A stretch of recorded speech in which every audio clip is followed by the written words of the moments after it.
Do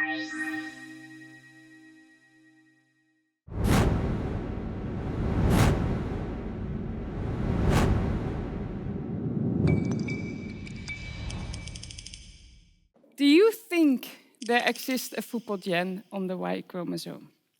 I think it doesn't.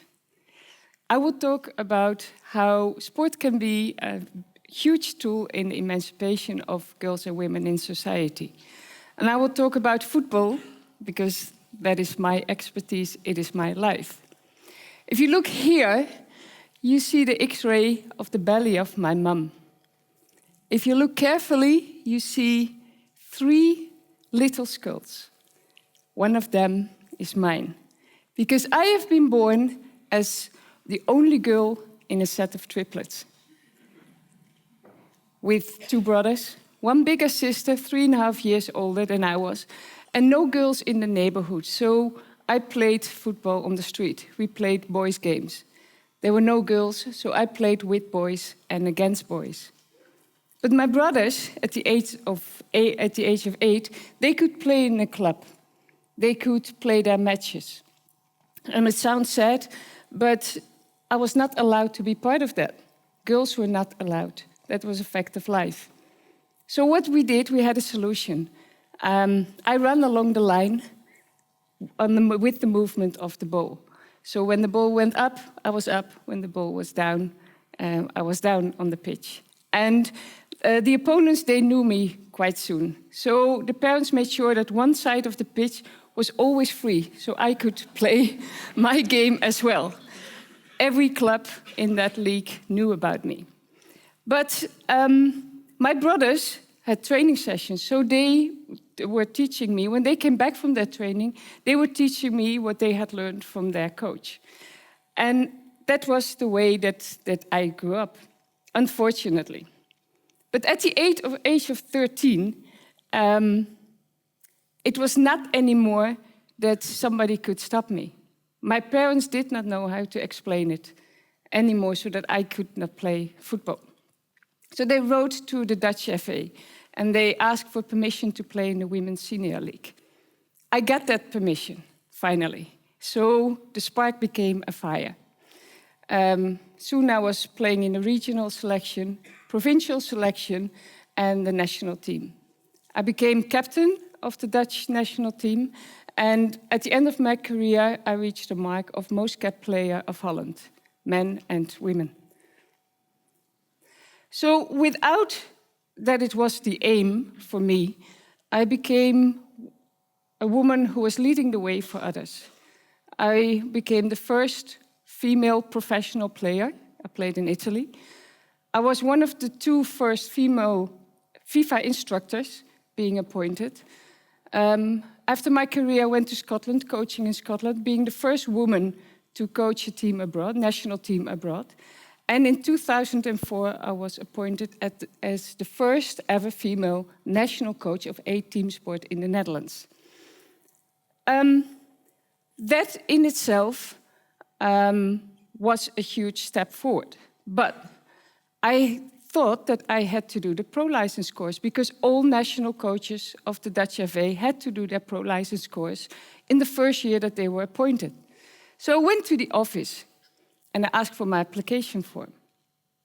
The manager, it was priceless, the manager said, "But Vera, you don't need that. Why would you need it? And by the way, you would never pass the application phase anyway." So I said, "What do you mean? Do you really think that women are that good that they don't need any education? Or do you admit that all the men before me have picked up this job in women's football to be able to get this pro license, turn their back into men's football, and having with their pro license a huge career? What do you think, after 11 years now, we are 11 years further down the line, in development of women's sport, how many female national coaches have there been appointed in the Netherlands? 1. 2 weeks ago, the Hockey Association, the Field Hockey Association, finally dared to appoint a woman as a national coach. No other sport in the Netherlands since have appointed a female national coach, even not for their women's teams. Now, how come that football is not open for women? How come that we are approached differently? Because the thing is, the mission statement of an association has no gender. There's no reason why the development of the sport would not go hand in hand with boys. Football is about winning, isn't it? It's scoring one goal more than the opponent. And that means that it doesn't matter if that is coming from a foot of a boy or a foot of a girl, does it? Well, the mission statement of a football association is about to develop the sport in all its aspects, regardless gender, regardless religion, regardless sexual orientation, background, race, and so on. So what is it that stops us from leading the way forward? We are the exception on the rule. Have you ever heard about the terminology men's football? If you look at TV and the games are played, it's about football. So why do we talk about women's football? This is because the first sport in the area in the world is always dominated by men and is not very open for women. I don't know if you find a reason, but in USA, baseball is the first sport. Why would women not be able to hit a ball and run a little circle? Here in this area of the world, it's about football. And therefore, we do not apply the same demands on the development of the sport. If I give you an example of the website of the Dutch FA, they proudly announced their women's policy. It's talking about more members at the club. It's talking about a better social environment at the club. It's talking about attracting more sponsors or a different kind of sponsors to the club. And it's talking about getting more subsidized activities.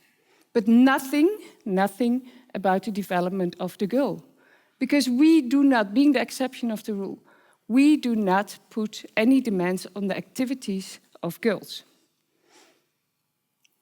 We are champions in not putting demands on girls. Not at school, not at the pitch.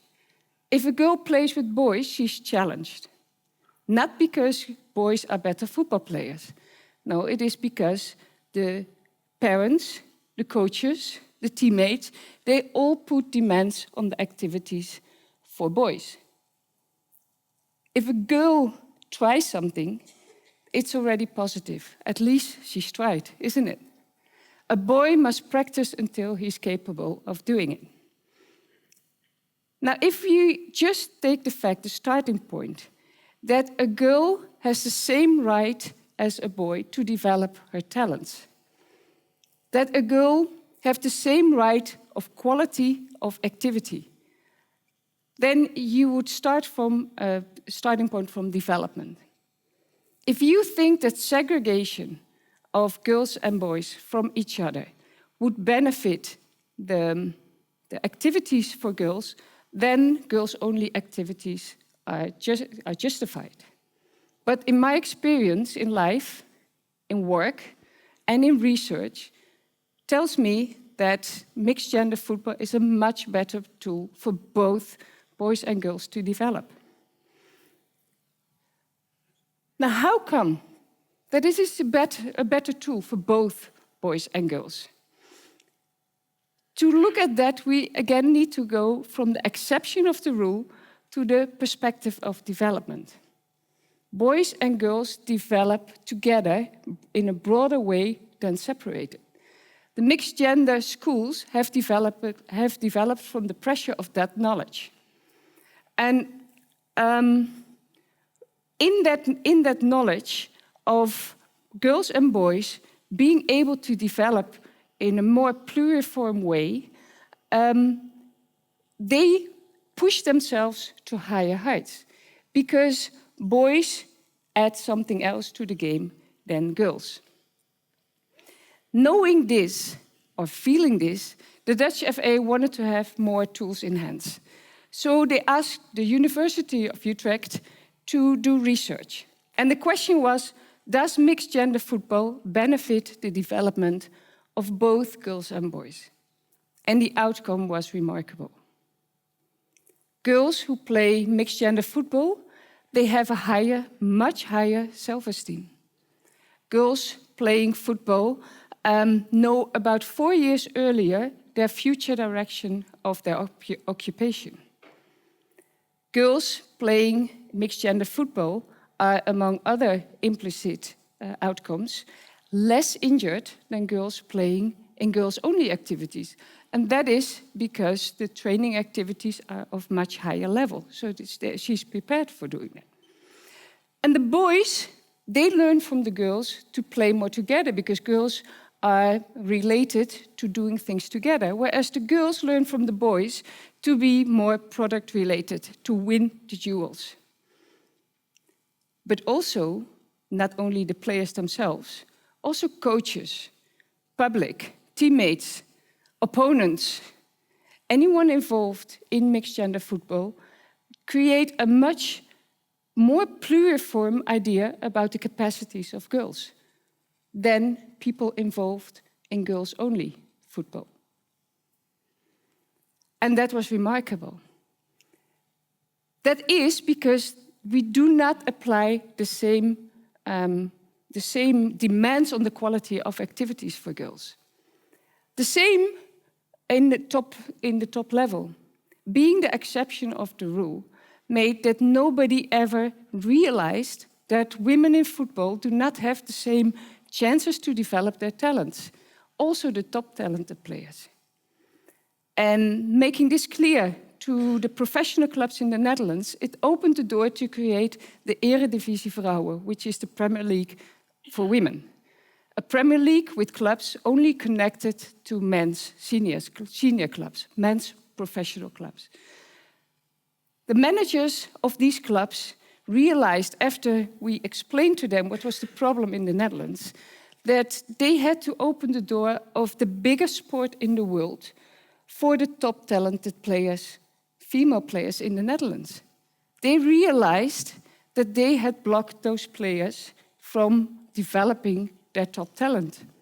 Everybody thought it was not changeable until we realized to make clear that girls have the same rights as boys to develop their talents. It's still a flourishing league. Now, knowing this cultural background, do you think that that would be the case, or do you still think there is some kind of football gen on the Y chromosome? Working in Scotland, working in different countries, in Scotland, players went through walls. They were overrunning themselves. I had to put my foot on the brake often to protect them because they did not know anymore where their limits were. When they were under pressure, they performed more and at a higher level than we all thought they were capable of, including themselves. It's a masculine culture. In 2004, when I came to the Netherlands, I experienced the opposite. The Netherlands, a feminine culture, very individualistic, brought me players who found it more important to be the most popular and the nicest than to be the best. Not very handy if you want to perform. After that, we went to Russia. In Russia, players are tools of the system, and they are very mature in doing so. They do what is expected from them. Nothing more, nothing less. But they do it. So you have to create very clear guidelines. Whereas in the Netherlands, we needed a lot of team rules to make that team being a team. In South Africa, the players needed much more freedom to be able to express themselves. We have in South Africa 2 cultures in one team. Actually 3, but let's keep it to the extremes. On one side, the black community, extremely feminine, become very passive under pressure and collectivistic.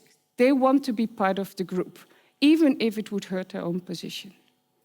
On the other hand, the white community, strongly masculine and very individualistic, they just want to win no matter what. And that is a complicated factor if you have to communicate with each other at the highest level. Now, knowing this cultural background, what would be the individual development? What would influence the individual development of a player? We have to help players to become more aware of their capacities, of their strengths and their weaknesses. It's our task to help players to develop their own pathway. And we have to make sure that they know their place in society. If you do that, players will become more conscious of themselves, will grow in their self-esteem. And we have to make decisions that are based on equal approach, knowing this cultural context. Taking the talent, the level and ambition of the players as a starting point, and not the gender. If we do that, we will feel the power to create our own lives. Sport is a mirror of society. And sport can influence the emancipation of girls and women in a society. Sport is very visible. So we need to influence policymakers, whether it is in sport, whether it is in art, whether it is in music or education, to take this approach, to make them open to take the talents of the girl as a starting point. If you look here, with this approach, we had in Scotland, we grew to a level, and within 1 year, we almost, on 7 minutes, reached a qualification for the World Cup. In Holland, we qualified for the first time ever for the European Championships 2009, and were only knocked out the finals 4 minutes before the end of extra time in the semi-finals, for the first time ever at the international stage. This group last week qualified, qualified for Rio, kicking out the powerhouse of women's football, Equatorial Guinea. And you can imagine what the explosion of emotions was. It has an influence on the whole emancipation of girls and women in society. Women in sport are the catalyst of emancipation of women in our society. Thank you.